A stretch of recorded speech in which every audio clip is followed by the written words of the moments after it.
Good morning my dear students, कैसे हैं आप। आज मैं स्टैंडर्ड 7th में सब्जेक्ट हिंदी में चैप्टर नंबर 2 इकाई 2 हम भी बने महान, उसके अंदर आज हम सफलता का रहस्य के बारे में समझेंगे। पहले हमने स्वामी विवेकानंद के बारे में प्रेरक प्रसंग समझा था, फिर गोपाल कृष्ण गोखले के बारे में प्रेरक प्रसंग जो है वह हमने समझा था। आज सफलता का रहस्य जो है वह प्रेरक प्रसंग हम समझेंगे।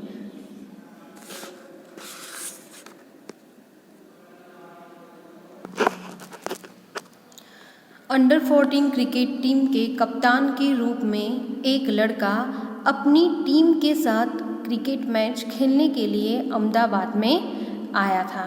यहाँ पर अंडर 14 यानी कि 14 साल से कम उम्र का 14 साल से कम उम्र का उसकी टीम 5 स्टार होटल में ठहरी थी। सुबह उठते ही पूरी टीम कोच मैनेजर के साथ अल्पाहार के लिए तैयार थी। यहाँ पे अल्पाहार शब्द दिया गया है। अल्पाहार यानी कि नाश्ता, अल्पाहार यानी कि नाश्ता, हम अंग्रेजी में कहते हैं ब्रेकफास्ट। एकमात्र कप्तान नहीं दिखाई दे रहा था। उसे ढूंढने के लिए पूरी टीम लग गई, पर वह नहीं मिला। बाद में किसी ने जाकर उसके कमरे की गैलरी में देखा तो वहाँ एक हाथ से गेंद फेंक रहा था और ज्यों ही गेंद दीवार से टकराकर वापस आती थी तो दूसरे हाथ से बल्ले से गेंद को खेल रहा था। साथी खिलाड़ी टीम में शामिल होने पर ही संतुष्ट थे, लेकिन वह कप्तान होकर भी सारी रात अपने आप अभ्यास करता रहा। उसका अभ्यास एवं क्रिकेट के प्रति लगाव देखकर कोच, मैनेजर और सभी साथी खिलाड़ी दंग रह गए। आगे चलकर इसी लड़के ने क्रिकेट जगत में अद्वितीय सफलता प्राप्त की। कई विश्व रिकॉर्ड उसके कदम चूमने लगे। किसी ने उसकी सफलता का रहस्य पूछा तो बड़ी विनम्रता के साथ उत्तर दिया कि मैं हर मैच 3 बार खेलता हूँ। पहले अभ्यास के रूप में, दूसरी बार सचमुच मैदान में, तथापि मैच के बाद मूल्यांकन वहाँ सुधार आवश्यकता के रूप में। यह लड़का कोई और नहीं, क्रिकेट की दुनिया में सफलता के नित नए कीर्तिमान स्थापित करने वाला हमारा सचिन रमेश तेंदुलकर है। सचमुच एकाग्रता, अविरत अभ्यास, कठोर परिश्रम एवं लगन ही सफलता के आधार है। यहाँ पर विश्व जगत में सुप्रसिद्ध क्रिकेट जगत में अपना नाम कमाने वाला वह है सचिन रमेश तेंदुलकर। कि जब वह छोटा था तब वह क्या करता था कि वह अपनी टीम का कप्तान था, कि पूरी रात वह मेहनत करता था, अपने आप मेहनत करके वह सफलता के कदम जो है वह चूमने लगा। कि सारे लोग जो है वह अल्पाहार करने के लिए, नाश्ता करने के लिए गए थे, लेकिन सिर्फ कप्तान ही नहीं था। सब लोग कप्तान को ढूंढने लगे, लेकिन वह क्या कर रहा था कि बल्ले से गेंद को खेल रहा था। कि बाद में पता चलता है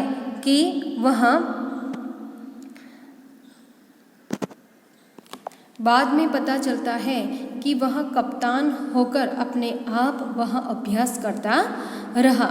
उसका अभ्यास एवं क्रिकेट के प्रति लगाव देखकर कोच, मैनेजर और सभी साथी खिलाड़ी जो है वह दंग रह जाते हैं।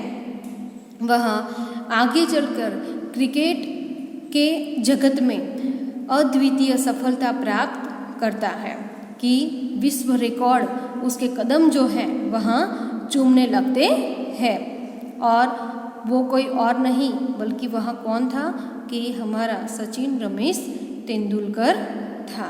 तो सचमुच हमारा लक्ष्य यदि हमें हासिल करना है तो एकाग्रता होना अति आवश्यक है।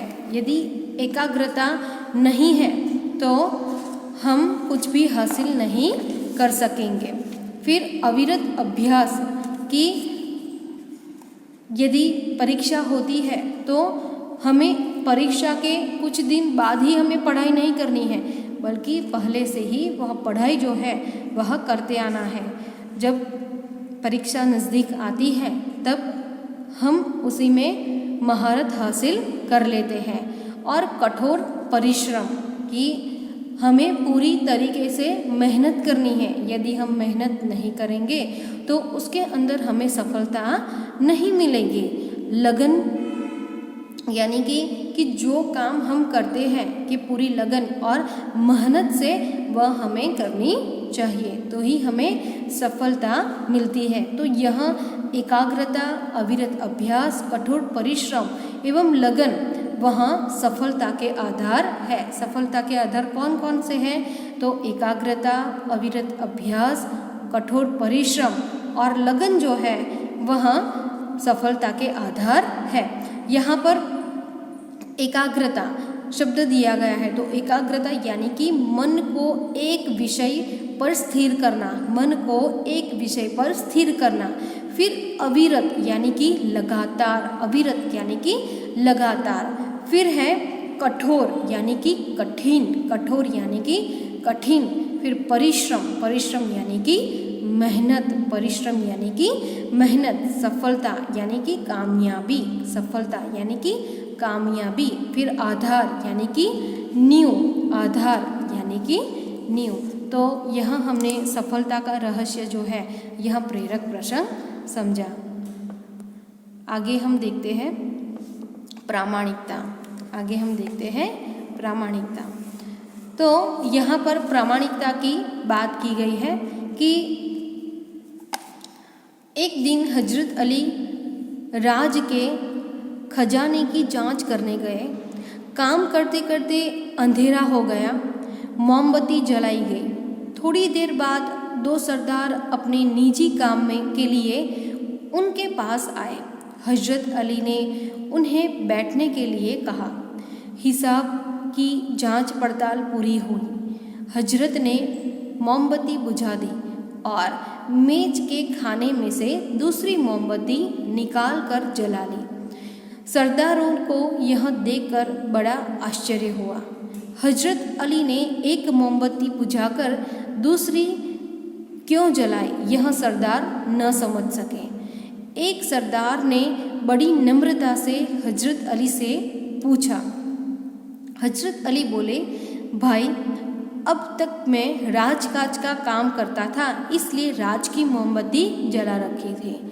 अब निजी काम शुरू हुआ है, इसलिए मैंने अपनी मोमबत्ती जला ली, नहीं तो मैं चोर या हरामखोर कहलाता। हर एक आदमी को चोरी और हरामखोरी से बचकर चलना चाहिए, चाहे वह अमीर हो या फकीर। देखने में तो यह बात बहुत छोटी सी लगती है, पर है बड़ी महत्व की। अब हम आज़ाद हो गए हैं। राजकाज का काम तभी अच्छी तरह से चल सकता है जब लोगों में इस तरह की प्रामाणिकता हो। हमारे पुरखों ने कहा है, माँ गृधः कस्य शिवधनम, माँ गृधः कस्य शिवधनम, यानी कि किसी के धन माल की लालसा मत करो। यह मनुष्य के लिए सबसे बड़ी सीख है। किसी के धन माल की हमें लालसा नहीं करनी चाहिए। मनुष्य के लिए यह सबसे बड़ी सीख है।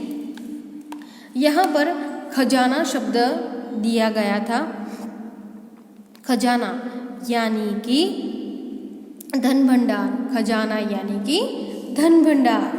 फिर है जांच, फिर है जांच, जांच यानी कि परीक्षण, जांच यानी कि परीक्षण।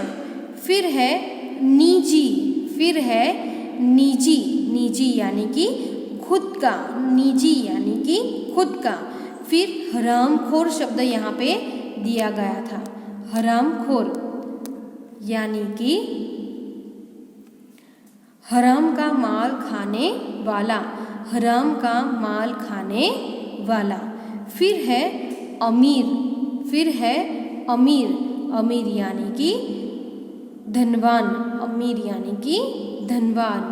फिर है फकीर, फिर है फकीर, फकीर यानी कि साधु, फकीर यानी कि साधु।